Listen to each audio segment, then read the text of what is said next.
A new poll by PRI released Thursday reveals rising support for President Donald Trump's impeachment, with 4 in 10 Americans hoping to see the president removed from office. That number is larger than it was 6 months ago, according to the poll. The poll followed widespread outrage for Trump's response to violence in Charlottesville, Virginia, where an apparent white supremacist plowed a car into counter-protesters, killing 1 woman. Trump made multiple statements after the violence, at first blaming many sides Saturday, before issuing an explicit condemnation of white nationalists and neo-Nazis on Monday. During a Tuesday press conference, Trump reverted back to blaming both sides. "You had a group on one side that was bad. And you had a group on the other side that was also very violent," Trump said Tuesday. "Nobody wants to say that, but I'll say it." In the wake of the press conference, #ImpeachTrump became a top trending topic on Twitter this week. Here's how impeachment would work. What does it mean to be impeached? An impeachment is essentially a formal indictment of a government official. Being impeached does not remove an official from office, rather, it means formal charges are being brought against them. 2 U.S. presidents have been impeached, Bill Clinton and Andrew Johnson. Clinton was impeached in December 1998, on charges of perjury and obstruction of justice. He was accused of lying under oath about his extramarital affair with White House intern Monica Lewinsky. He eventually was acquitted. Johnson was impeached in 1868, on the primary charge of violating the Tenure of Office Act by removing Secretary of War Edwin McMaster's stand-in and trying to replace him with Lorenzo Thomas. Johnson was also acquitted. President Richard Nixon resigned before impeachment proceedings could begin. What charges can the president be impeached on?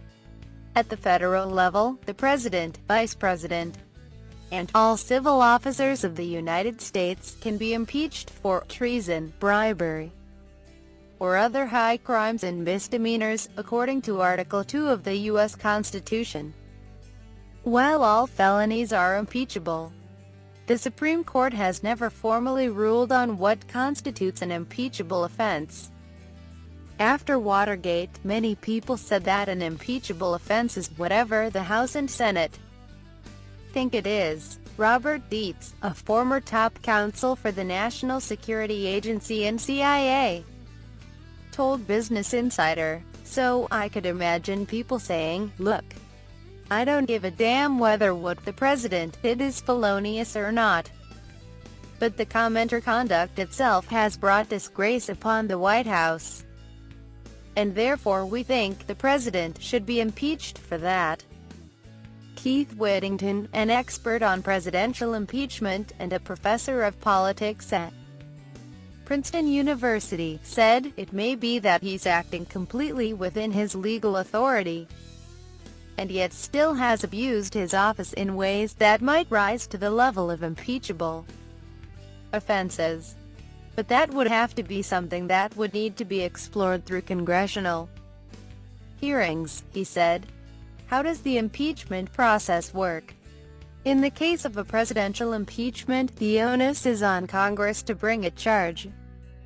The House of Representatives drafts an article of impeachment, while the Senate holds the trial. Any representative can initiate the presidential impeachment process.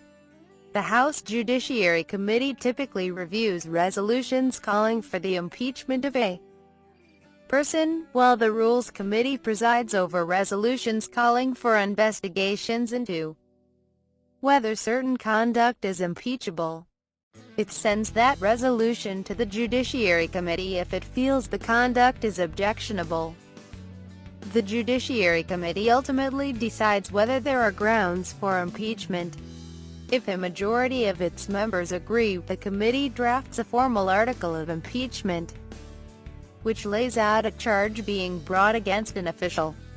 That article is then brought and debated before the full House.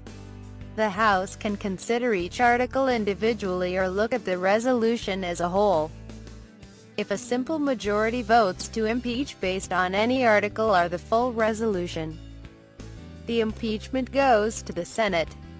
The Senate holds the trial for the charges.